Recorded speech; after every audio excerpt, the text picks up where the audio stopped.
இது வந்து ஒரு ஆக்சிடென்டலா நடந்தது. மத்தபடி தினமும் என்னையே வந்து பிடிச்சிட்டு இருக்காங்க.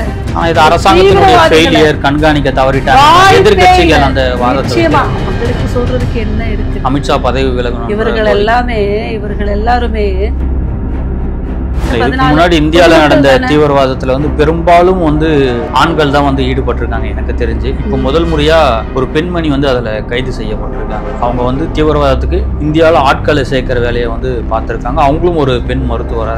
அதுதான் நானும் சொல்றேன். அதாவது அவங்க வித்தியாசமா யோசிக்கிறாங்க. அந்த சம்பவம் நடக்கும்போது டெல்லியில நீங்களும் இருந்தீங்க. ஆமா.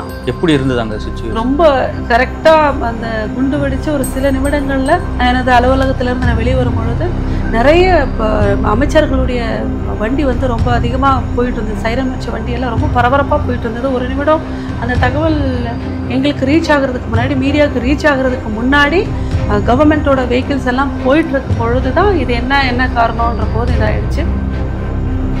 5 கட்ட ஆலோசனைகள் எல்லாம் பாராளுமன்றத்துல நடந்துதான் கடைசியா இது போல இதுக்கு வந்து ஒரு திருத்தம் தேவைன்னு சொல்லி இந்த எஸ்ஐஆர் கொண்டு வந்திருக்கோமே தவிர திடீர்னு வரல. மாநில அரசுக்கெல்லாம் அறிவு இல்லையா?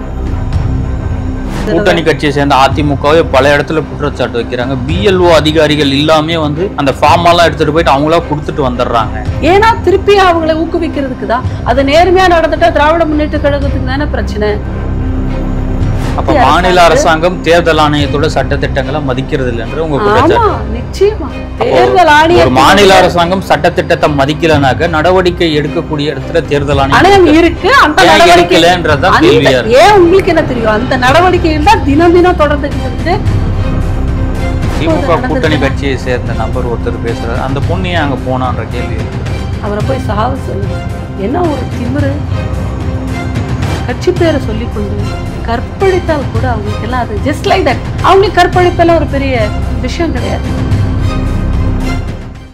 ஏழை குழந்தைகளின் அடிப்படை கல்விக்காக உதவ singleteacherschools.org இணையதளத்தை தொடர்பு கொள்ளுங்கள்.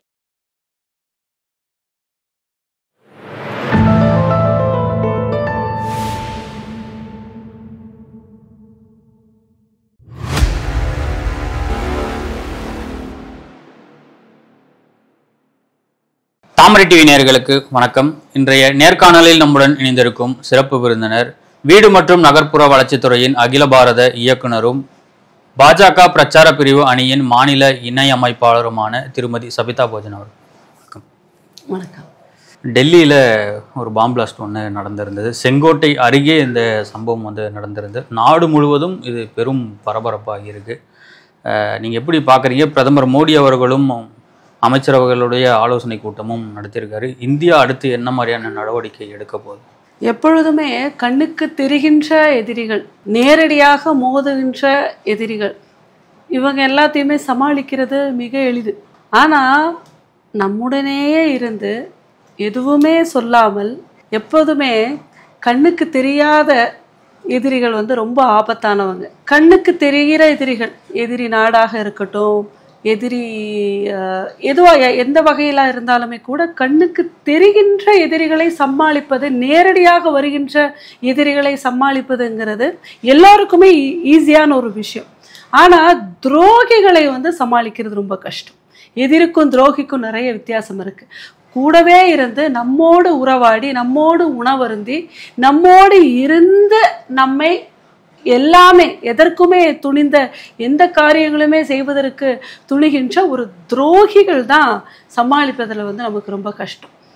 இந்தியாவோட இப்போ மிகப்பெரிய சவால்களில் ஒன்று இந்த துரோகிகள். அன்று முதல் இன்று வரை நம்ம அடிமைப்பட்டதுமே ஒரு துரோகத்தால தான். எல்லாருமே இப்போ மிகப்பெரிய தலைவர்கள் எல்லாமே இருந்ததும் அழிந்ததும் மன்னர்கள் ஆட்சி காலத்திலிருந்தே எல்லாமே ஒரு துரோகத்தின் வாயிலாகத்தான் மிகப்பெரிய சாம்ராஜ்யங்கள் இருந்து எல்லாமே அழிந்திருக்கு. ஆக மொத்தம் இந்த துரோகத்தை வந்து சரி பண்ணுவதற்கான ஒரு நேரமும் காலமும் எப்பொழுது வரும்னு தெரியல. எப்போ தர்மத்தின் வழி போறோமோ அப்போ இந்த துரோகத்தின் வழியிலிருந்து நம்ம கொஞ்சம் தடமாறி நடக்கல. டெரரிஸ்ட் அட்டாக்ல பாகிஸ்தான் இன்வால்வ்டுன்ற ஒரு செய்திகள்லாம் வருது. பாகிஸ்தான் நேரடியா இன்வால்வ் ஆக முடியாது.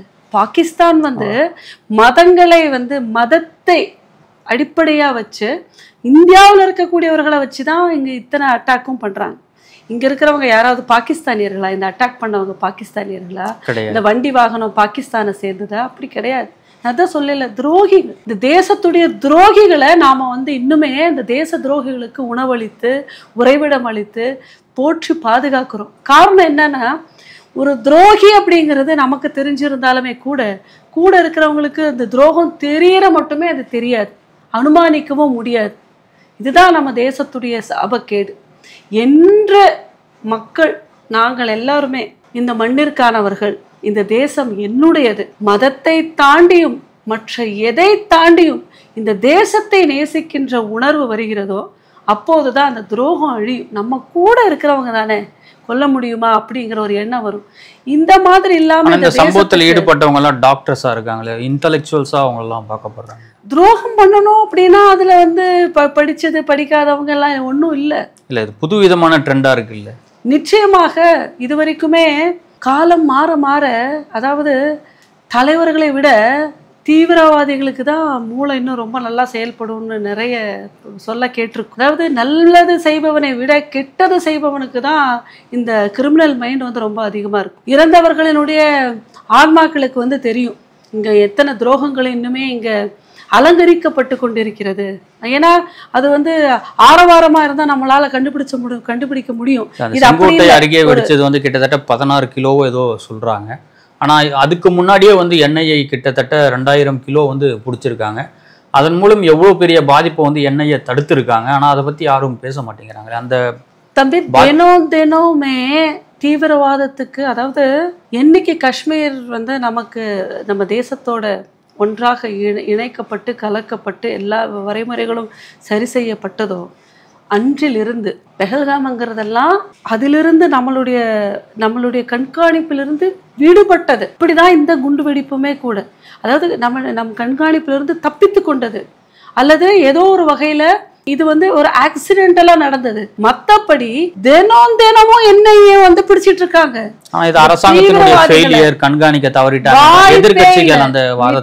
அவங்களுக்கு சொல்றதுக்கு என்ன இருக்கு? அமித்ஷா பதவி விலகணும். இவர்கள் எல்லாருமே தீவிரவாதிகளுக்கு மாலையிட்டு விருது கொடுத்து பரம்பரையாக அப்படி யாரு விருது கொடுத்துட்டாங்க? நீங்கள் வந்து காங்கிரஸினுடைய வரலாற்றை நீங்கள் போய் பாருங்கள். அப்போ உங்களுக்கு தெரியும் யாருக்கு விருது கொடுத்தாங்க, எவ்வளோ பெரிய உலகளாவிய தீவிரவாதிகளை வந்து போற்றி புகழ்ந்தது இந்தியா, குறிப்பாக காங்கிரஸுங்கிறது தெரியும். அதனால் அவங்களெல்லாம் விருது கொடுத்ததுனால தான் இங்கே ராஜீவ்காந்தி கொல்லப்பட்டார். தீவிரவாதத்தை ஊக்குவித்ததுனால தான் இது போல் ஒரு பிரதமர் வந்து தமிழக மண்ணில் வந்து கொல்லப்பட்டார். குண்டு வைத்து இதே குண்டு வெடிப்பு சம்பவத்தின் மூலமே கொல்லப்பட்டார். இது வந்து அவங்களுக்கு வந்து புதுசல்ல, இது இன்னைக்கு நடந்ததும் அல்ல. இது வந்து எப்போ இவ்வளோ பேசுகிற ராஜீவ்காந்தியுடைய இதை பேசுகின்ற காங்கிரஸே அவருடைய பிரதமர் வந்து கொல்லப்பட்டது எதனால?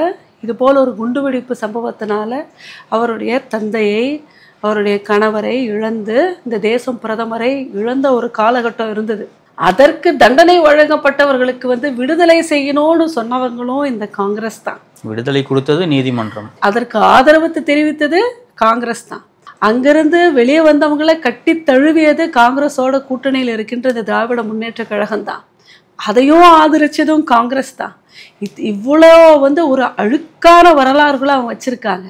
அது மட்டும் இல்லை, ஒரு தீவிரவாதியில் ஒரு கொலைக்கு இந்த மாதிரி ஒரு குண்டுவெடிப்பு கேஸில் இருந்தவனை அவனுடைய இறப்புக்கு 500 போலீஸை பந்தோபஸ்தை கொடுத்து அவனை ஒரு பெரிய ஆளாக மாற்றினது அவன்தான். அப்பா என்று இங்கேருந்து எத்தனையோ பேர் இங்கே இருக்கக்கூடிய கட்சி தலைவர்கள் என்று சொல்லக்கூடியவர்கள் எல்லாமே அந்த ஊர்வலத்துக்கு போய் இந்த தேசத்தோட அவமான சின்னமாக எல்லாமே விளங்கினாங்க. அவங்க எல்லாருமே கூட அந்த போய் பார்த்த தலைவர்கள் எல்லாமே நேர்முகமாகவோ மறைமுகமாகவோ இணைந்திருப்பது இந்த காங்கிரஸோட தான். அப்போது இவர்களுக்கு இந்த தீவிரவாதத்தை பற்றி பேசுவதற்கு கூட அருகதை கிடையாது. ஏன்னா இன்று பாகிஸ்தான் தேசத்தை விட்டு பிரிந்ததிலிருந்து இன்று நேற்று முன்தினம் நடந்த குண்டுவெடிப்பு வரைக்கும் எல்லாத்துக்குமே வித்திட்டது வந்து காங்கிரஸுடைய தலைவர்கள் தான். அது வந்து அவங்க டிஎன்ஏலேயே கலந்துருக்கு. தீவிரவாதம்ங்கிறது இந்த டிஎன்ஏலே கலந்துருக்கு. இல்ல, பஹல்காம்ல நடந்ததும் ஒரு தீவிரவாதம் செயல் தான். டெல்லியில இப்ப நடந்திருக்கிறதும் ஒரு தீவிரவாத செயல் தான். பஹல்காமுக்கு பாஜக உடனடியாக ரியாக்ட் பண்ணாங்க. இப்போ இதுக்கு என்ன ரியாக்ட் பண்ண போறாங்கன்ற ஒரு கேள்வி இருக்குல்ல. பாஜக ரியாக்ட் பண்ணாமையா இவ்வளோ நீங்க சொல்ற இத்தனை போதை மருந்தையும் கண்டுபிடிச்சாங்க, குண்டு வெடிப்புக்காக வைக்கப்பட்ட கெமிக்கல்ஸ் எல்லாத்தையும் கண்டுபிடிச்சிருக்காங்க, பண்ணியிருக்காங்கிறதெல்லாம் பாரதிய ஜனதா கட்சி அரசினுடைய அவர்களுடைய அரசினுடைய நடவடிக்கைகள் தானே. என்ன பண்ண போறாங்கன்னா, என்னையே எவ்வளவு பிஸியா இருக்குன்னு உங்களுக்கு தெரியுமா? காவல்துறைக்கும் எவ்வளோ ஒரு பரபரப்புல இயங்கிட்டு இருக்கிறாங்க. இது ஒரு நாள் குண்டு ஆக்சிடென்டலாவோ இல்ல பிளான்டாவோ வெடிச்சிருச்சு, அது இன்னும் நம்ம ரிசல்ட்ஸ் வந்தா தெரியும். ஆனா தினம் தினம் இது போல கண்டுபிடிச்சிட்டே இருக்காங்க. இன்னைக்கு அது வெடிக்கலன்னு வச்சுக்கோங்க. முன்னாடி இந்தியாவில நடந்த தீவிரவாதத்துல பெரும்பாலும் ஆண்கள் தான் ஈடுபட்டு இருக்காங்க எனக்கு தெரிஞ்சு. இப்ப முதல் முறையா ஒரு பெண்மணி அதுல கைது செய்யப்பட்டிருக்காங்க. அவங்க தீவிரவாதத்துக்கு இந்தியாவில ஆட்களை சேர்க்கிற வேலையை பார்த்திருக்காங்க. அவங்களும் ஒரு பெண் மருத்துவரா இருந்திருக்காங்க. அதுதான் நானும் சொல்றேன். அதாவது அவங்க வித்தியாசமா யோசிக்கிறாங்க, எப்பொழுதுமே அப்டேட்டடா இருப்பாங்க தீவிரவாதத்தை செய்யறவங்க. இப்போ இங்க இருந்து அவங்களோட டிரான்ஸ்ஃபர்மேஷன் எப்படி விஞ்ஞானத்தை நோக்கி போகுதோ அதே மாதிரி பெண்களை பார்த்து போகுது, பெண்களையும் பார்த்து போகுது. ஏன்னா ஈஸியாக கண்டுபிடிக்க முடியாத ஈஸியான ஒரு டார்கெட் என்றைக்குமே லேடிஸ் கிடையாது. அந்த மாதிரி இருக்கிறதுனால அவங்களையும் பண்ணுறாங்க. எல்லாரையுமே சின்னதுலேருந்தே பழக்கிறாங்க தானே. தீவிரவாதம்ங்கிறது என்ன, மதம் என்கிற பேரில் அவர்களுக்கு அந்த உரத்தை ஊட்டி ஊட்டி ஊட்டி வளர்க்குறதுனால இந்த அறிவுக்கண்ணுங்கிறது மொத்தமாக அழுங்கி போயிடுது. அந்த விழிப்புணர்வு அவங்களுக்கு இல்லாமல் போயிடுது. இந்த தேசபக்தி, நம்மளுடைய தெய்வ பக்தி, நம்மளுடைய தேசம், அதோடைய பாதுகாப்புங்கிறதெல்லாம் தாண்டி நம்ம கூட இருக்கிறவங்க சகோதரர்கள்ங்கிறத தாண்டி ஒரு ஒட்டுமொத்த தீவிரவாதத்துக்கான மனநிலையை பிறந்ததிலிருந்து அப்படியே வளர்க்கப்படுகிறார். அவங்களால திடீர்னு அவங்கள நம்ம மாற்ற முடியாது. ஏன்னா யார் சொல்லி கொடுக்குறா, என்ன சொல்லி கொடுக்குறான்னு நீங்களும் நானும் கண்ட்ரோல் பண்ண முடியாது. அது எல்லாமே மதம் சார்ந்து நடக்கின்றது போல தான் போர்வையில் நடக்குது. ஆனால் இது எல்லாமே பொதுப்படியாக நம்ம சொல்ல முடியாது. ஆனால் பெரும்பான்மையான பிரச்சனைகள் எல்லாமே இப்போ இங்கேருந்து தான், அந்த மதத்தை சார்ந்து தான் ஆரம்பிக்குது. மத தீவிரவாதமாக தான் இருக்குது. இன்று பார்க்கும்பொழுது சம்பவம் நடக்கும்போது டெல்லியில நீங்களும் இருந்தீங்க. ஆமா, எப்படி இருந்தது அங்க சிச்சுவேஷன்? ரொம்ப கரெக்டா அந்த குண்டு வெடிச்சு ஒரு சில நிமிடங்கள்ல எனது அலுவலகத்துல இருந்து நான் வெளியே வரும் பொழுது நிறைய அமைச்சர்களுடைய வண்டி ரொம்ப அதிகமா போயிட்டு இருந்தது. சைரன் வச்ச வண்டி எல்லாம் ரொம்ப பரபரப்பா போயிட்டு இருந்தது. ஒரு நிமிடம் அந்த தகவல் எங்களுக்கு ரீச் ஆகுறதுக்கு முன்னாடி, மீடியாவுக்கு ரீச் ஆகுறதுக்கு முன்னாடி கவர்மெண்ட்டோட வெஹிக்கிள்ஸ் எல்லாம் போயிட்டு இருக்கும் பொழுது தான் இது என்ன காரணம்ன்ற போது இதாகிடுச்சு. அப்போ எல்லா காமன் பிளேசஸ் எல்லாத்தையுமே லாக் பண்ணிட்டாங்க. எந்த ஒரு காமன் பிளேசஸுமே அப்போது ஓப்பனாக இல்லை ஒரு செக்யூரிட்டி பேசஸ்க்கு. ஏன்னா சம்மந்தப்பட்டவங்க யார் எங்கே எப்படி போய் அது பண்ணுவாங்கன்றதுனால அந்த சரௌண்டட் ஏரியா எல்லாமே பாதுகாப்பு வளையத்துக்குள்ளே வந்துருச்சு. நாங்கள் எந்த ஒரு காமன் பிளேசஸையும் ஆக்சஸ் பண்ண முடியல. நம்மளுடைய இருப்பிடத்திற்கு போகிறோம்படியாக தான் ஒரு சில நேரத்துக்கு அந்த பதற்றமாக இருந்தது. அந்த இடத்தை சுற்றி இருப்பவங்க எல்லாருமே அரசினுடைய கட்டுப்பாட்டுக்குள்ள கொண்டு வந்துட்டாங்க. அன்னைக்கு இருந்த போக்குவரத்து வந்தவர்களாக இருக்கட்டும் போனவர்களாக இருக்கட்டும் எல்லாருமே கண்காணிப்புக்குள்ளே கொண்டு வந்துட்டாங்க. பாதுகாப்பு அதற்கு முன்னாடியே குண்டு வெடிச்சதுக்கு அப்புறம் தான் நீங்கள் அதை நீங்கள் நினைக்கிறீங்க. இந்த தடவை தலைநகரத்துக்கு போகும் பொழுது மற்ற எல்லா டைமை விட மிக அதிகம் 3 அடுக்கு 2 அடுக்கு 3 அடுக்கு பாதுகாப்பு போட தான் நாங்கள் பயணித்தோம். அப்போவே எனக்கு இங்கே ஏதோ ரொம்பவே ஒரு நெருக்கடியான நிலை போயிட்டுருக்குங்கிறத என்னால் உணர முடிஞ்சுது. எப்போவுமே ஒரு ஃப்ளைட்டில் அதில் போகும்பொழுது ஒரு குறிப்பிட்ட அதுக்குன்னு ஒரு தனியாக எப்படி ஒரு செக்யூரிட்டி இருக்குமோ அப்படி தான் இருக்கும். பட் இந்த தடவை எல்லா இடத்துலையும் 1க்கு 2 இடத்துல 1க்கு 2 தடவை செக் பண்ணி ரொம்ப ரொம்ப ப்ரிகாஷனோட இருந்ததை நான் ஏதோ ஒரு சம்திங் என்னமோ ஒன்று இருக்குங்கிறத நம்மளால் கெஸ் பண்ண முடிஞ்சது. ஏன்னா ரொம்ப சீரியஸாக சில விஷயங்கள் உள்ளே போயிட்டுருக்கு, நடந்துட்டுருக்கு, கவர்மெண்ட் அதை டீல் பண்ணிட்டுருக்குங்கிறத மட்டும் நமக்கு தெரிஞ்சது. இதில் ஒரு தப்பிச்ச ஒன்றாகத்தான் இதை நம்ம பார்க்க முடியுது. கவர்மெண்ட் அவ்வளோ கீனாக பார்த்தோம் கூட. பட் கவர்மெண்ட் நீங்கள் நினைக்கிற மாதிரி சாதாரணமாகலாம் இருக்குல்ல. ஏன்னா தேர்தல் ஆணையம் எஸ்ஐஆர் நடைமுறை கொண்டு வந்திருக்காங்க. குறிப்பாக 11 மாநிலங்களுக்கு இதை கொண்டு வந்திருக்காங்க. தமிழகம், வெஸ்ட் பெங்கால் இதை தீவிரமாக எதிர்த்துட்டு இருக்காங்க. எஸ்ஐஆர் அவசியமான ஒன்றா? முதல்ல இப்போ என்னுடைய கிராமத்தில் நாங்கள் 500 பேர் இருக்கோம். என்னுடைய வார்டில் 2 கிராமங்கள் இணைந்தது நாங்கள் 1000 பேர் இருக்கோம். நாங்கள் 1000 பேரும் சேர்ந்து என்னுடைய வார்டுக்கு என்ன வேணும், யார் வந்தால் சரியாக இருப்பாங்கன்னு சொல்லி நாங்கள் ஒரு ஓட்டு அளிக்கிறது வேறு. நான் ஓட்டு அளிக்கும் பொழுது இந்த 1000 பேரில் ஒரு 500 வாக்குகள் பதிவாகுது, இன்னொரு 500 வாக்குகள் வரலை, பதிவாகலைன்னு வச்சுக்கலாம். அதுக்கு நம்ம விழிப்புணர்வு கொடுக்கலாம். ஆனால் அந்த 500 வாக்குகள் அவங்க வராமல் பதிவாகும். அது வந்து தவறு. ஏன்னா அவங்க அந்த யாருடைய மனநிலைமை சொல்றேன், அது ஒரு தவறு. இல்ல தவறு ஒண்ணு யாரை தாண்டி நடக்கும், பூத் ஏஜென்ட். அதை தான் நான் சொல்ல வரேன், அது ஒரு தவறு. அது மொத்த தவறுகளையும் நான் ஒரே இடத்துல நான் உங்களுக்கு கன்க்ளூட் பண்றேன், அது ஒரு தவறு. இரண்டாவதாக வாக்கு ஓட்டு வருது அப்படின்னு இருந்தவொடனே புதிய வாக்காளர்கள் வந்து அப்படி படையெடுப்பாங்க. அதுவரை இல்லாத வாக்காளர்கள், அது ஒரு குறிப்பிட்ட பகுதியில் எங்க தேவை, யாருக்கு தேவை, அந்த இடத்துல ஒரு குறிப்பிட்ட வாக்காளர்கள் வந்து அப்படி பதிகிறது, குமியிறது. அவர்களுக்கும் அந்த வாக்குச்சாவடிக்கும் சம்பந்தமே இருக்காது. ஆனா சரிய தேர்தல் நேரத்தில் அங்க வருவாங்க.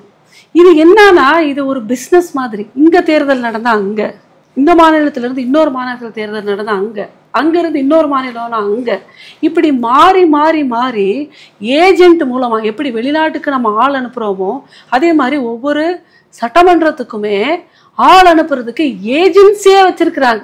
மொத்தமா அவங்களுடைய வாக்கை வந்து மாத்தி அந்த இடத்துல வாக்கு அளிக்கிறது. ஒரே அட்ரஸ்ல 50 பேர் 60 பேர் ஐடென்டிட்டி கார்டை வாங்குறது, அடையாள அட்டையை வாங்குறது, இந்த மாதிரி பண்ணி யாரு போய் கேட்பா? சொல்றேன். மூணாவது, நம்ம தேசத்துக்கே சம்பந்தம் இல்லாதவங்களா இருப்பாங்க, நம்ம கண்ட்ரிக்கே சம்பந்தம் இல்லாதவங்களா இருப்பாங்க. ஆனா நம்மளுடைய குடிமகன்களாக வாக்களிச்சுட்டு இருப்பாங்க. வாக்காளர்கள் இருக்கக்கூடாது. அவசர கோலத்துல எஸ்ஐஆர் நீங்க கொண்டு வந்துட்டீங்க. அவசர கோலம் எல்லாம் கிடையாது, இது எல்லாமே அலசி ஆராய்ந்து 2014 நாங்க ஆட்சிக்கு வந்தோம். வானதி ஸ்ரீனிவாசன் அவர்கள் இன்னைக்கு பதிவு பண்றாங்க, பிஎல்ஓ அதிகாரிகளுக்கு போதிய பயிற்சி இல்லைங்கிறாங்க. அந்த அவகாசம் இருந்தா அவங்களுக்கு அந்த பயிற்சி கொடுத்துருப்பாங்கல்ல. இந்த அவகாசம் 2014 நாங்க கொண்டு வரல, 2 மாசத்துக்கு முன்னாடி கொண்டு வந்திருக்கீங்க. 2026 அவசர கதிங்கிறது பாரதிய ஜனதா கட்சி ஆட்சிக்கு வந்தவுடனே கொண்டு வரல. மாநில அரசுகளுக்கு முறைப்படி அவர்களை தயார்படுத்திட்டு தான் இதை நம்ம கொண்டு வந்திருக்கோம். தயார்படுத்திட்டு தான் கொண்டு வந்திருக்கோம். அரசு அதிகாரிகளையும் சரி, அரசுகளையும் சரி, முறைப்படி. இது இப்போ இல்லை, பாராளுமன்றத்துல வந்து தொடர்ந்து விவாதிக்கப்பட்டு கொண்டிருக்கின்ற இந்த போலி வாக்காளர்களை ஒழிக்க வேண்டும், மக்களினுடைய உரிமையை வந்து பறிக்க கூடாது, இதை வந்து ஏமாற்றுகிறவர்கள் வந்து அரசிலிருந்து கண்காணிக்கப்பட வேண்டிய ஒன்று அப்படிங்கிறத மீண்டும் மீண்டும் சொல்லி ஒரு மிகப்பெரிய 3, 4, 5 கட்ட ஆலோசனைகள் எல்லாம் பாராளுமன்றத்துல நடந்துதான் கடைசியா இது போல இதுக்கு வந்து ஒரு திருத்தம் தேவைன்னு சொல்லி இந்த எஸ்ஐஆர் கொண்டு வந்திருக்கோமே தவிர திடீர்னு வரல. மாநில அரசுக்கெல்லாம் அறிவு இல்லையா? அப்படின்னா நீங்க வெள்ளம் வரும்போதும் கேட்க வேண்டியது தானே. நாங்க திடீர்னு மழை வந்துச்சு, மழை வரும்னு யாருக்கும் தெரியாதா? அது போலதான் வாக்கு சாவடியில வந்து திருத்தம் வேணும். நம்மளுடைய வாக்குகள்ல வந்து கள்ள வாக்குகள் அதிகமா வருது. தேசத்துக்கு சம்மந்தம் இல்லாதவங்க, தொகுதிக்கு சம்மந்தம் இல்லாதவங்க, வார்டுக்கு சம்மந்தம் இல்லாதவங்க நிறைய பேர் வராங்க. இதை வந்து சரிப்படுத்தணும். நான் என்ன கேட்கிறேன்னா, ஒரு தொகுதியில ஒரு 1000 வாக்கு வித்தியாசத்துல தான் ஒரு தோக்குறாரு. கூட்டணி கட்சியை சேர்ந்த அதிமுகவே பல இடத்துல குற்றச்சாட்டு வைக்கிறாங்க. பிஎல்ஓ அதிகாரிகள் எல்லாமே வந்து அந்த ஃபார்ம் எல்லாம் எடுத்துட்டு போயிட்டு அவங்களா கொடுத்துட்டு வந்துடுறாங்க. ஏன்னா திருப்பி அவங்களை ஊக்குவிக்கிறதுக்கு தான். அது நேர்மையா நடந்துட்டா திராவிட முன்னேற்ற கழகத்துக்கு தானே பிரச்சனை. அவங்களுக்கு அதிகாரிகள் இல்லையோ, அதிகாரிகளுக்கு அதற்கான விழிப்புணர்வு கொடுக்க முடியாமையோ இல்லை. ஒரு அரசு அதிகாரிக்கு குறைந்தபட்ச விழிப்புணர்வு இல்லையா? நீங்க போய் பாருங்க, ஒன்னும் இல்ல. ஒவ்வொரு டிபார்ட்மெண்ட்லயும் ஒரு ஆபீஸ் அசிஸ்டன்ட், நீங்க லஞ்சம், ஊழல், லஞ்ச லாவண்யம் நடமாடுறதுல இருந்து, ஒரு கையெழுத்து நல்லது கெட்டதுல இருந்து ஒன்னும் இல்லாம அடிப்படையில சாதாரண அலுவலக உதவியாளர்ல இருந்து ஸ்டார்ட் ஆகுது. ஒருத்தங்களுக்கு வந்து நாலேஜ் இல்லாம தான் இந்த அளவுக்கு அது இன்வால்வ் ஆகி லஞ்ச லாவண்யத்தில் இருப்பாங்களா? எல்லாருக்குமே ஒரு அரசு ஒரு திட்டத்தை கொண்டு வரும்பொழுது, குறிப்பாக அரசு அதிகாரிகளுக்கு இப்பெல்லாம் மெயில் ஒரு தட்டுனா எல்லா இடத்துக்கும் போகுது. அதை என்னங்கிறத ப்ரிப்பேர் ஆகி அவங்க என்னன்னு தெரிஞ்சிக்க முடியாத அளவுக்கா ஒரு அரசு அலுவலர்கள் இருப்பாங்க. தகுதியின் அடிப்படையில தானே எல்லா அரசு அலுவலர்களும் எடுத்திருப்பாங்க. அப்படின்னா அதை என்ன தெரிஞ்சுக்காம இருப்பாங்களா? இதெல்லாம் சும்மா ஒரு மேம்போக்கா ஏதாவது குறை சொல்லணும்ன்றதுக்காக சொல்றது. இதை நேர்மையா பண்ணிட்டா, நேர்மையான வாக்காளர்கள் திராவிட முன்னேற்ற கழகம் இருக்காது. நேர்மையா நடக்குதான்ற ஒரு கேள்விதான் இங்க இருக்கு. நேர்மையா நடந்துட்டா திராவிட முன்னேற்ற கழகம் நடக்கிறதுக்கு இவங்க விடல. தேர்தல் ஆணையம் எப்பொழுதுமே மாநில அரசும் மத்திய அரசுக்கும் இருக்கக்கூடிய சட்ட விதிகளை முதல்ல நம்ம புரிஞ்சுக்கணும். எப்பொழுதும் என்னைக்குமே மாநில அரசாங்கம் தேர்தல் ஆணையத்தோட சட்ட திட்டங்களை மதிக்கிறது இல்லைன்ற உங்க நிச்சயமா தேர்தல் ஆணையம் ஒரு மாநில அரசாங்கம் சட்டத்திட்டத்தை மதிக்கலனாக்க நடவடிக்கை எடுக்கக்கூடிய இடத்துல தேர்தல் ஆணையம் இருக்கு. அந்த ஏன் உங்களுக்கு என்ன தெரியும், அந்த நடவடிக்கைகள் தான் தினம் தினம் தொடர்ந்துகிட்டு இருக்கு. எல்லா மாநிலங்கள்லயுமே தேர்தல் ஆணையம் நிறைய விஷயங்களை என்கொயரி பண்ணி அதை ரிசால்வ் பண்ணி, ஏன்னா அவங்களுக்கு எக்கச்சக்க வேலை அதை வந்து கொடுக்கணும். அதுதான் இந்த மாநிலத்தினுடைய டார்கெட்டும் கூட. அதை குழப்பி அது சரியில்லைன்னு சொல்லி அதை சரியா செய்யாம திருப்பி திருப்பி திருப்பி திருப்பி அவங்கள குழப்பி அவங்கள டயர்ட் பண்ணி அந்த இடத்த வந்து அதை பூர்த்தி செய்யறதுக்கு விடுறதில்லை. ஆனா அவங்களுக்கு வேற வழி இல்லை. ஏன்னா இந்த தடவை வந்திருக்கிற டெக்னாலஜி அப்படி. ஏன்னா எல்லாத்துக்குமே வந்து அவங்க ஒரு கோடு வந்து கொடுத்துருக்காங்க. அதனால அதிலிருந்து அவங்க பின்வாங்க முடியாது. இந்த அப்ளிகேஷன் இல்லாமல் திருப்பி நம்மளுடைய இது வந்து ஓட்டு வராது.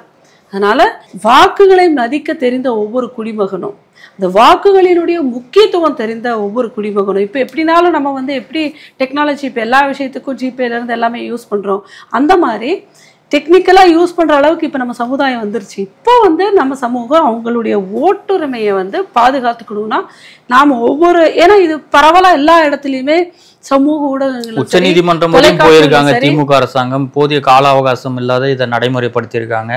தேர்தல் ஆணையம் பதில் அளிக்கணும்னு சொல்லிட்டு உச்ச நீதிமன்றம் உத்தரவு போட்டிருக்காங்க. அதுதான் சொல்றேன், அனுதினமும் அரசு பணியை செய்கின்ற இத்தனை அரசு அலுவலர்கள் இருக்கும் பொழுது அவர்களை சரியாக நிர்வாகம் பண்ண வச்சா ஈஸியா நடக்கக்கூடிய ஒரு காரியம்தான். ஆனா எஸ்ஐஆருக்கு தடை விதிக்க முடியாது நீதிமன்றம் தெளிவா சொல்லிட்டாங்க. கண் துடைப்புக்காக தான் இதெல்லாம் பண்றாங்க. அவங்க வேற ஒன்றும் இல்லை, கண் துடைப்புக்காக. இப்போ இவங்களுக்கு திணறாங்க, எந்த கள்ள ஓட்டை எப்படி சரி பண்ணணும், ஏதாவது பிடிச்சிக்கிட்டாங்கன்னா மொத்தமா மாட்டிக்குவோமே, அதனால எங்களுக்கு டைம் இல்லை, அரசு அதிகாரிகளுக்கு ட்ரைனிங் இல்லை, அவகாசம் இல்லைன்னு கோர்ட்டு வரைக்கும் போறதெல்லாம் என்னன்னா இவங்களுடைய தவறை மறைக்கிறதுக்கு. அது வெளியே வந்துருச்சுன்னா இங்க என்ன நடந்துட்டு இருக்கு தமிழ்நாட்டில்னு தெரிஞ்சிரும்ன்றதுக்காக. ஆனா அதிகாரிகளுக்கும் வேற வழி இல்லை. அவங்க அலக்கழிக்கப்படலாம், மக்கள் அலக்கழிக்க வைக்கலாம், சும்மா கொடுத்துட்டு வரலாம். என்ன கம்ப்ளைண்ட்ஸ் வந்தாலுமே கூட ஒவ்வொரு குடிமகனும் தன்னுடைய வாக்குரிமையை உணரணும். அவனுடைய வாக்குரிமையை உணர்ந்துட்டானா தன்னுடைய சட்டத்திட்டங்களுக்கு உட்பட்ட தன்னுடைய கடமை என்னங்கிறது தெரிஞ்சிடும். அவர் அப்ளிகேஷனை கேட்டு அவரே வாங்குவார், அவரே ஃபில் பண்ணுவார், அவரே திருத்துவார், அவரே கொடுப்பார். இந்த விழிப்புணர்வோடு இருக்கின்ற ஒவ்வொரு குடிமகனது வாக்குமே அங்கே பதிவாயிரும். இந்த விழிப்புணர்வு கூட இல்லாமல், வாக்குகளை பற்றி ஒன்றுமே தெரியாமல், அவர்கள் அதிகாரிகள் வந்து மிஸ்கைட் பண்ணதை பற்றி கூட ஒரு விழிப்புணர்வு இல்லாமல் இருக்கின்ற மக்களினுடைய வாக்குகள் தான் இதுவரைக்குமே திருடப்பட்டது அல்லது மாற்றப்பட்டது அல்லது யாரோ ஒருத்தரால வாக்கு அளிக்கப்பட்டது. இப்போ அந்த மக்களுக்கும் வாக்கு அந்த விழிப்புணர்வு வரும். ஏன்னா மற்றவங்கெல்லாம் வரும்பொழுது இவர்களுடைய வாக்குகளை பற்றி விழிப்புணர்வு வரும்போது அந்த இடத்துல திருத்தங்கள் மேற்கொள்ளப்படும். அவங்களுடைய வாக்குகள் வந்து மெதுவாக சேர்க்கப்படும். எடுத்தோன்னா அந்த விழிப்புணர்வோடு இருக்கிறவங்க எல்லாம் நேரடியாக முதல் கட்டத்திலே வந்துடுறாங்க. அந்த இல்லாதவர்களினுடைய இதுவரை ஏமாற்றப்பட்ட வாக்காளர்களினுடைய மக்களுக்கு விழிப்புணர்வு இல்லை. நிச்சயமாக விழிப்புணர்வு இல்லை. விழிப்புணர்வு ஏற்படுத்திட்டு தானே நீங்க இதை கொண்டு வந்திருக்கணும். விழிப்புணர்வு எதுல இல்லை, அவர்களுடைய வாக்குகளை கொண்டு போய் கொடுக்கணுங்கிறதுல இல்லை. அது விழிப்புணர்வு ஏற்படுத்துறது இல்லை, உரிமை. அதை அரசு பண்ணக்கூடாது, மக்களுக்கு தெரியணும். ரேஷன் கார்டில் வந்து ரேஷன் போடலைன்னா மக்கள் சும்மா இருந்துருவாங்களா? இன்னைக்கு கரண்ட் வரலன்னா வந்து கம்பத்தை சரி பண்ணலன்னா விட்டுருவாங்களா? அவங்க வீட்டில் காவாயை அடைச்சிக்கிச்சின்னா பார்த்துட்டு ஆமான்ட்டு இருந்துருவாங்களா? அடுத்த நாளே வந்து எல்லா அரசியல்வாதிகளும் சரி பண்ணி கொடுத்துட்ற மாதிரியே நீங்க பேசுறீங்க. எல்லாமே சரி பண்ணி கொடுக்கலன்னா விட்டுருவாங்களா? அதே மாதிரி அவங்களுடைய வாக்குகளையுமே அவங்களுடைய உரிமையை அவங்க சரிப்படுத்திக்கணும். ஏன்னா அரசாங்கம் மத்தியிலிருந்து ஒரு ஆர்டர் போடுதுன்னா அதை மாநிலம் செயல்படுத்தணும். அந்த செயல்படுத்துகிற விதத்தில் இரண்டு அரசுகளுமே ஒன்றுக்கு ஒன்று வந்து முரண்பட்டு செயல்பட்டு இருக்கு. அதாவது இந்த திராவிட முன்னேற்ற கழகம் பாரதிய ஜனதா கட்சிக்கு எப்பொழுதுமே ஆதரவு கொடுத்தது கிடையாது. மாநில அரசு அரசாங்கத்துக்கிட்ட இருந்து நான் எதிர்பார்க்கிறேன், அது எனக்கு கிடைக்கல, அப்புறம் எதுக்குடா நான் போய் ஓட்டு போட்டுக்கிட்டு இவனுக்கு என்னடா எனக்கு செய்ய போறாங்கன்ற கேள்வி மக்களுக்கு வருமா வராது? அதுல இருந்து மாறுபடுறதுக்கு தான் ஓட்டே. மக்களுக்கு அந்த விழிப்புணர்வை யாரும் ஏற்படுத்த முடியாது, அது உணர்தல் தான். ஓட்டோட வேல்யூ என்னங்கிறது ஒவ்வொரு தனி மனிதரும் உணரணும். இதுக்கு என்ன விழிப்புணர்வு கொடுக்க வேண்டியிருக்கு? வாக்குங்கிறது நம்மளுடைய உரிமை. என்ன நாங்கள் ஓட்டு போட்டிருக்கோம் எதுவும் செய்கிறது இல்லைன்னா செய்கிற மாதிரி புது ஆட்களுக்கு மாறி மாறி ஓட்டு போடணும். அதை விட்டுட்டு 500 ரூபாய் வாங்கிட்டு ஒவ்வொரு தொகுதியிலையுமே தொடர்ந்து வரக்கூடிய எம்எல்ஏஸ் எல்லாருமே சிலர் வந்து மக்களுடைய ஆதரவு பெற்றவர்களாக இருக்காங்க, ஒரு சிலர் வந்து காசு கொடுத்து வாங்கினவங்களா இருப்பாங்க. ஆனால் ஆதரவு பெற்றவர்களுக்கும் பணம் கொடுத்து அரசியல் செய்பவர்களுக்கும் நிறைய வித்தியாசம் இருக்குல்ல. ஆதரவு பெற்றவர்களாக இருந்தாங்கன்னா அந்த தொகுதியில் பிரச்சனைகள் எல்லாம் தீர்க்கப்படும். பணம் கொடுத்தாங்கன்னா அந்த அன்று கொடுத்த அந்த 500 ரூபாய் 200 ரூபாவோட இவங்களோட வாக்குரிமை விற்கப்படும். அங்கே ஒன்றும் நடக்காது. இதில் விரக்தி எங்கே வந்துச்சு? பைசா வாங்காமல் இருந்திருந்தால் விரக்தி வர்றதுக்கு வாய்ப்பு இருக்குது. பைசா வாங்கியிருந்தால் அவர்கள் விரக்தி பற்றி பேசுகிறதுக்கு என்ன உரிமை இருக்குது? நான் ஒன்றும் சொல்லட்டுமா? ஓட்டுக்கு பைசா எப்போ வாங்கணுன்ற ஒரு மனநிலை. கேரளாவிலலாம் இனிமேல் ஓட்டுக்கு பைசா வாங்கணும். அவங்க யார் சட்டமன்ற உறுப்பினர் யார் அந்த அவர்கள் மேலே இருக்கக்கூடிய ஒரு நம்பிக்கையில் ஓட்டு போடுறாங்க. என்ன கேட்டால் கட்சிகளை தாண்டி பிரதிநிதிகளை பார்க்குற ஒரு வழக்கம் அவங்களுக்கு இருக்கிறதா நான் உணர்றேன். ஆனால் தமிழ்நாட்டில் மட்டும்தான் வெறும் 200 ரூபாய்க்கும் 500 ரூபாய்க்கும் ஓட்டுங்கிறது அது அந்த டைமில் ஒரு பிஸ்னஸ் மாதிரி ஆயிடுச்சு இல்லையா? தேர்தல் ஆணையம் வேடிக்கை பார்த்துக்கிட்டு இருக்கு. தேர்தல் ஆணையம் வேடிக்கை பார்க்கல, செயல்படுத்துகின்ற மாநில அரசு அதை பகிரங்கமா ஊக்குவித்துட்டு இருக்கு. தேர்தல் ஆணையம் நான் இப்போவும் நீங்கள் திரும்ப திரும்ப ஏதாவது ஒரு விஷயத்த கேட்கணும்னு நீங்கள் கேட்கக்கூடாது. யதார்த்தம் மாநில அரசு தான் நடைமுறைப்படுத்தணும். அதில் வரக்கூடிய பிரச்சனைகளை தான் சட்டத்தினுடைய கட்டுப்பாட்டின் பேரில் தேர்தல் ஆணையம் என்ன பண்ண முடியும். 500 ரூபாய் வாங்கும்போது தேர்தல் ஆணையம் ஒவ்வொரு இடத்துலையும் 500 ரூபாய் வாங்கக்கூடாதுன்னு தடுக்க முடியாது. மக்கள் தான் அவங்களுடைய கதிரானந்த் அவர்கள் வாக்குக்கு பணம் கொடுத்தாருன்னு சொல்லிட்டு தேர்தலே நிப்பாட்டினாங்க. ஏன் ஒரு கேண்டிடேட்டா டிஸ்குவாலிஃபை பண்ணல தேர்தல் ஆணையம்? மறுபடியும் அவர் போட்டி போறதுக்காக அனுமதிக்குது. அப்போ மக்களை முட்டாளாக்குறீங்களா இல்ல தேர்தல் ஆணையத்துக்கு வேற ஏதாவது நடைமுறையை மாத்தணும்னு நீங்க நினைக்கிறீங்க? அதாவது தேர்தல் ஆணையத்தை பொறுத்த மட்டும் கதிரானந்த பிடிச்சு வச்சாங்க. எங்களுடைய கட்சியிலிருந்து 4 கோடி பிடிச்சு வச்சாங்க. நிரூபிக்கப்பட்டதுக்கு அப்புறம்தான் அவங்களோட நடவடிக்கைகளை எடுக்கிறாங்க. எல்லாருமே ஒத்துக்கிட்டாங்க. கதிரானந்த் ஒத்துக்கிட்டாரா? குற்றம் செய்யறவன் எவன் போய் ஒத்துக்க போறான்? ஆமா, குற்ற செயல் நிரூபிக்கப்பட்டதுக்கு அப்புறம் தான் அது தண்டனைங்கிறதுக்குள்ள போகும். தேர்தல் ஆணையம் பிடிச்சிருந்தாலுமே கூட அது இவங்க மேல குற்றம் சுமத்தி இருந்தாலும் கூட நான் குற்றமற்றவன் நிரூபிக்கிறதுக்கு இன்னும் மட்டுமே 10 வருஷம் கழிச்சு நீங்க அதை குற்றம்னு நிரூபிச்சாக்க அவன் 5 வருஷத்துல அந்த எம்பி பதவியை அனுபவிச்சுட்டு போயிடுறான். உண்மைதான். அதுதானே உங்களுடைய சட்டத்திட்டம். அதையும் நம்ம மாத்தணும். மாற்றம் வேணும்னா எல்லா இடத்துலயும் மாற்றம் வரணும். அந்த குற்றத்தை ஒத்துக்கல, அதுக்காக வாதாடுறாங்க, போராடுறாங்க.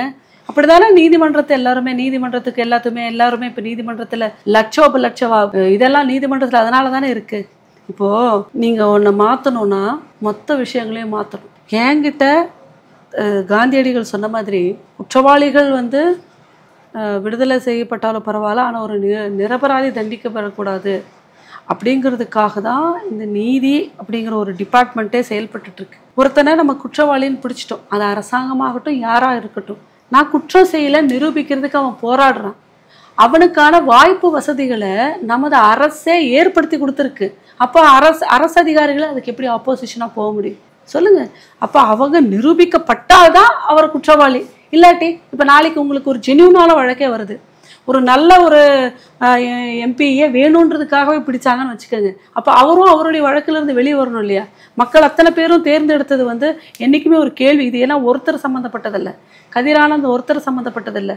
அவருக்கு வாக்களித்து அவரை தேர்ந்தெடுத்த அத்தனை மக்களையும் சம்மந்தப்பட்டது. அப்போ அவர் குற்றவாளிங்கிறத நிரூபித்தாலே ஒழிய அவர் மேலே எந்த ஒரு நடவடிக்கையுமே டைரெக்டாக தேர்தல் ஆணையம் எடுக்க முடியாதுங்கிறது தான் நம்ம அரசியலமைப்பினுடைய சட்டம். அதுக்கு கட்டுப்பட்டு தான் இருக்காங்களே தவிர வேடிக்கை பார்த்து கொண்டு இருக்கிறார்கள்னு நீங்கள் பிரயோகிக்கிற இந்த வார்த்தைகள் தவறானது. கோவை பாலியல் வன்கொடுமை சம்பவம் சமீபத்தில் நடந்தது. அதில் கைது செய்யப்பட்ட 3 குற்றவாளிகள் உண்மையான குற்றவாளிகள் இல்லை அப்படின்னு சொல்லிட்டு உங்கள் மாநில தலைவர் நயினா நாகேந்திரன் ஒரு குற்றச்சாட்டை முன்வைக்கிறார். உண்மைதான். உண்மையான குற்றவாளிகளை கண்டுபிடிக்க முடியல, அல்லது உண்மையான குற்றவாளிகள் நிச்சயமாக ஆளுங்கட்சிக்கு ரொம்ப ஃபேவராக இருக்கிறவங்களா தான் இருக்கணும். ஏன்னா இந்த காலகட்டத்தில், அதாவது நீங்கள் மற்ற எல்லா பாலியல் வன்கொடுமை குற்ற சம்பவங்களை நீங்கள் பார்க்கும் பொழுது இதை நீங்கள் நீட்டாக வேறுபடுத்தி பார்க்கலாம். அதாவது ஒரு உணர்ச்சி வசப்பட்டு அல்லது ஒரு தன்னிலை இழந்து நடக்கின்ற எல்லா குற்ற செயல்களிலுமே சம்மந்தப்பட்ட எவிடன்ஸை கொண்டுடுறாங்க. ஏன்னா அவர்களை மாட்டிக்க கூடாது அப்படிங்கிற ஒரு இதில் கொண்டுடுறாங்க. இதாவது இவர்கள் கடவுளுடைய அனுகிரகத்தில் அவர்கள் உயிர் பிழைத்திருக்கிறத நான் ரொம்ப சந்தோஷப்படுறேன். ஆனால் அதை ஒரு எவிடன்ஸாக நம்ம பார்க்கும் பொழுது அதில் அவர்கள் தடயத்தை விட்டு வைக்கிறதுக்கு பயப்படுவாங்க. அதாவது சுயநிலைமை வரும் பொழுதோ இல்லை அந்த போதையிலிருந்து விடுபடும் பொழுதோ அவங்களுக்கு தான் செஞ்சது என்னங்கிறத தன்னிலை மறந்து செய்ததை அவங்க உணர்றாங்க. ஆனால் இந்த சம்பவத்தில் நீங்கள் பார்த்தீங்கன்னா மிகச்சரியாக அங்கே போய் கார் கண்ணாடியை உடைச்சு அந்த புள்ளைய தரத்தரான்னு இழுத்துட்டு போய் பிளான் பண்ணி, அதாவது ஒருத்தர் 2 பேர் இல்லாமல் இந்த 3 பேருமே பிளான் பண்ணி அவங்கள கூப்பிட்டு போய் இழுத்துட்டு போய், அதுவும் எத்தனை கிலோமீட்டர், ஏறக்குறைய 4 கிலோமீட்டர் தூரம் அப்படின்னு சொல்கிறாங்க, அதுக்குள்ளேயே இழுத்துட்டு போய் மறுநாள் இவனை வந்து பகிரங்கமாக தாக்கி மறுநாள் காலை வரை அந்த பொண்ணை வந்து சின்ன பின்னப்படுத்தி அதற்கப்புறம் கூலா தப்பிக்கிறாங்க. திமுக கூட்டணி கட்சியை சேர்ந்த நபர் ஒருத்தர் பேசுறாரு, அந்த பொண்ணையே அங்க போனான்ற கேள்வி எழுப்புறாரு. அவரை போய் சாவ சொல்லுங்க. என்ன ஒரு திமிரு, எவ்வளோ ஒரு அவர் எல்லாமே பேச்சா நீங்க எடுத்து பேசுறீங்க பாத்தீங்களா? ஃபர்ஸ்ட் உங்களை கேட்கணும். பெரியாரோட பேரன்கள் தானே, போய் காவலுக்கு நிக்கலாம்ல, ஏன் போறீங்கன்னு கேட்குறீங்க? கற்பழிக்கிறது தான் உங்களுடைய எய்மா? அதுக்காக தான் நடுத்தருவுக்கு வரணும், எந்நேரமானாலும் வரணும். காதலிக்கிறது பெண்ணுரிமை, எந்த ஒரு கலப்பு திருமணமோ பெண்ணுரிமை அப்படின்னு நீங்கள் எல்லாம் வாய் தொண்டை கிழிய பேசுகிறீங்க தானே. அந்த உரிமையை பாதுகாக்கிறதுக்கு ஏன் எல்லாருமே போராளிகளாக இல்லை, சமூக நீதி காவலர்களாக நீங்கள்லாம் ஏன் வரல? அந்த பெண் இந்த இந்திய தேசத்தில் இருக்கக்கூடிய ஒரு இடத்துல அவருடைய காதலனோட போயிருக்கு. இப்போ அவர் கேட்குறாரு பெருசாக, ஏன் அந்த பொண்ணு 11 மணிக்கு போனா? பெரியாரோட பேரன்கள் எல்லாமே இனிமேல் போகின்ற பொண்ணுங்களுக்கு பின்னாடி போய் காவலுக்கு நில்லுங்க, நல்லா விளக்கு பிடிச்சி காவலுக்கு நிற்கலாம் இல்லையா? நின்னதுக்கப்புறம் நின்னாங்கன்னா அந்த மாதிரி யாருக்கும் பாதுகாப்பு கொடுக்கலாம் இல்லையா? இல்லையா? நீங்கள் வந்து சனாதனத்தினுடைய அடிப்படையில் விட்டுருங்க. அண்ணன் தம்பிகள், அக்கா தங்கைகள், அம்மா அப்பா பாதுகாப்பு கொடுப்பாங்க, சமூகம் ஊர் பாதுகாப்பு கொடுக்கும், சமூகம் பாதுகாப்பு கொடுக்கும். அப்போ நீங்கள் சொல்கிற இந்த காதல் திருமணத்துக்கும் கலப்பு திருமணத்துக்கும் அங்கே வாய்ப்பு இல்லை, வசதி இல்லை. அது எல்லாமே நடைமுறைப்படி கட்டுப்பாடோடு எப்படி நடக்கணுமோ அப்படிதான் நடக்கும். ஒன்று இப்படி வாங்க, இல்லை அப்படி வாங்க. எப்படியும் இல்லாமல் பிரச்சனை நடந்தா இந்த மாதிரியும், பிரச்சனை நடக்கலைன்னா பெரியாரிசமோ பேசிக்கிட்டு இருந்தா அது என்ன கொள்கை? ஆக மொத்தம் அந்த பெண்ணை நான் குற்றம் சாட்டவே மாட்டேன். அவ ஒரு ஆணோட ஒரு காரில் அமர்ந்து பேசிக்கிட்டு இருக்கிறது தவறே கிடையாது. நான் அடித்து சொல்லுவேன், தவறு கிடையாது. அது மத்தியானம் 11 மணிக்கு பேசினா, இரவு 11 மணிக்கு பேசினா உங்களுக்கு என்ன? அதை பற்றி உங்களுக்கு ஒன்றும் அவசியம் பேசுறதுக்கெல்லாம் உங்களுக்கு உரிமை கிடையாது. அப்போது சரி வாங்க, அப்படியே நைட்டு 11 மணிக்கு பேசுகின்ற எல்லா பெண்ணுங்களையும் 4 நாள் போய் கற்பழிக்க சொல்லிடலாமா? இப்போ 12 மணிக்கு நீங்கள்லாம் மெட்ரோ சிட்டிஸில் போய் பார்த்தீங்கன்னா நைட்டு 1 மணிக்கு தான் நியூ இயர் கொண்டாடுறாங்க. அதுக்கு போலீஸ் பந்தோபஸ்து கொடுக்குது. அங்கங்கே விடிய என்னென்னமோ கொண்டாட்டங்கள் எல்லாத்துக்குமே போலீஸ் பந்தோபஸ்து கொடுக்குது. அந்த மாதிரி எதுக்காக 11 மணிக்கு மேலே 12 மணிக்கு மேலே பொது இடத்துக்கு வர்றீங்க நீங்கள் இது வரைக்கும் கேட்டதில்லை. அப்போ பொது இடத்துக்கு வர்றவங்க எல்லாத்தையுமே 11 மணிக்கு மேலே, அது நைட் ஷிஃப்ட் போயிட்டு வந்தாலும் சரி, இல்லை ஏதோ ஒரு குடும்ப பிரச்சனை, ஒரு வீட்டு பிரச்சனையை பேசுறதுக்கு வாய்ப்பு இல்லாமல் பேசினாலும் சரி, ஏதோ ஒரு மனநிலைமை சரியில்லாமல் வீட்டிலேருந்து வெளியில் வந்தால் போதும், ஏதோ ஒரு ஆபத்துக்கு வெளியில் வருவாங்க இல்லையா, ஆபத்துலேருந்து தப்பிக்கிறதுக்கு வெளியே வருவாங்க இல்லையா, அந்த மாதிரி தப்பித்து வந்தாலும் சரி, எப்படி வந்தாலும் சரி, எந்த காரணத்துக்காக வந்தாலும் சரி, 11 மணிக்கு மேலே வெளியே வர்ற ஒரு பொண்ணை வந்து நீங்கள் 4 பேர் கூப்பிட்டு போய் கற்பழிச்சிடலாமா? அப்படி தானே சொல்லிட்டு இருக்கிறார் அவர். அந்த பொண்ணு ஏன் அந்த நேரத்துக்கு வந்துச்சின்னு. ஏன்னா யாருக்கு எந்த வகையில் எங்கே பிரச்சனை இருக்குன்னு தெரியாது. சூழ்நிலை ஒரு யாரை எங்கே எப்படி கூப்பிட்டு போகணும்னு தெரியாது. ஆனால் கற்பழிக்கணுன்ற தைரியம் அவங்களுக்கு வந்திருக்கு இல்லையா, அது யார் கொடுத்தது? தப்பித்து விடலாம் அப்படிங்கிற அந்த தைரியத்தை யார் கொடுத்தது? ஒரு ஆளை அடித்து சாவர மட்டும் அடித்து போட்டு ஒரு பொண்ணை வந்து சீரழிக்கிறதுக்கான மன தைரியத்தை கொடுத்தது யாரு? அப்போ அரசாங்கம் மறைமுகமாக அவர்கள் வந்து அந்த குற்றவாளிகளை வந்து என்கரேஜ் பண்ணுதுன்னு அர்த்தம் தானே. இப்போ என்ன அரசு இருக்குது? இந்த அரசுக்கு வந்து அவங்க வந்து ரொம்ப ஈஸியாக இந்த அரசை பார்க்கறதுனால தானே இவ்வளோ பெரிய குற்றத்தை ஜஸ்ட் லைக் தட்டாக பண்ணுறாங்க. சரி, போதையில் பண்ணியிருந்தாங்க, போதை எப்படி வந்துச்சு? அந்த அளவிற்கு போதை வந்து எப்படி வந்தது? இந்த போதைப் பொருள் எல்லாத்தையுமே ஊக்குவிக்கிறது யார்? திராவிட முன்னேற்ற கழகத்துக்கு கொள்கையும் இல்லை, கோட்பாடும் இல்லை, மனசாட்சியும் இல்லை, கடமுணர்வும் இல்லை, மற்றவங்க ஏதோ பேசிடுவாங்களேங்கிற மானவமானமும் இல்லை. அவங்களுக்கு தேவையானதெல்லாம் என்னென்ன? சமூகம் எப்படி சீரழிஞ்சாலும் பரவாயில்ல, அதிகாரம் கையில் வேணும், அரசாங்கம் கையில் வேணும், பணம் கையில் வேணும். அதுக்காக இன்னும் எவ்வளோ மதுக்கடைகளை திறந்த ஒருத்தங்களை சீரழிக்க முடியுமா? அழிப்பாங்க. இன்னும் எத்தனை போதை வஸ்துக்கள் உள்ளே வந்தாலுமே கூட என்கரேஜ் பண்ணி கடத்தல்காரர்களுக்கு வந்து பின்னின்று காப்பாற்றுவாங்க. அவர்களுடைய கட்சி பேரை சொல்லிக்கொண்டு கற்பழித்தாலும் கூட, அண்ணா யூனிவர்சிட்டியில் நடந்த மாதிரி தான், கட்சி பேரை சொல்லிக்கொண்டு கற்பழித்தால் கூட அவங்களுக்கெல்லாம் அது ஜஸ்ட் லைக் தட். அவங்களுக்கு கற்பழிப்பெல்லாம் ஒரு பெரிய விஷயம் கிடையாது. அவங்க அப்படி தான் எடுப்பாங்க, லைட்டாக எடுப்பாங்க. சாவு தானே, செத்து இருந்தாலும் அதுக்கு என்ன பண்ணுறது, கலாச்சாரத்தில் செத்தாங்க என்ன பண்ணாங்க, என்ன பண்ணுறது. இப்படி தான் அவங்க உயிர்களை பற்றியோ உடைமைகளை பற்றியோ உணர்வுகளை பற்றியோ கவலைப்படுகின்ற அரசாங்கம், கொள்கை இது அல்ல. மனசாட்சியற்ற ஒரு அரக்கத்தனமான அரசிடம்தான் இப்போ பொதுமக்கள் எல்லாம் மாட்டிக்கிட்டு இருக்கோம். அது திரும்பி தன்வினை தன்னை சுடும்னு சொல்லுவாங்க இல்லையா, பைசா வாங்கிட்டு ஓட்டு போட்டது தன்வினை, இப்போ தன்னை சுடுது. நம்ம தலையிலே நாம் மண்ணவாரி போட்டுக்கிட்டோம் இல்லையா. அதுதான் திராவிட முன்னேற்ற கழகத்தை 5 வருஷம் ஆட்சியில் வந்திருந்தது. அதுக்கு இந்த மாதிரி நிறைய விஷயங்கள் அனுபவிக்கும் போது இப்போ அத்தனை தேசத்தோட அத்தனை மக்களும் இந்த தமிழகத்தோட அத்தனை மக்களும் அனுபவிச்சு தான் தெரிஞ்சுக்க வேணாம், ஒன்றும் பண்ண முடியாது.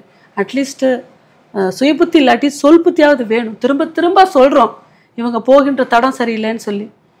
ஆனால் அதை புரிஞ்சிக்கிறதுக்கு மக்கள் இல்லை. இந்த போதை அவர்கள் வீட்டில் வரும் வர, இந்த ஒரு சம்பவங்களில் அவர்கள் வீட்டில் வரும் வர இது தொடர்ந்துக்கிட்டு தான் இருக்கும் திராவிட முன்னேற்ற கழகத்தினுடைய ஆட்சியில் குறிப்பாக.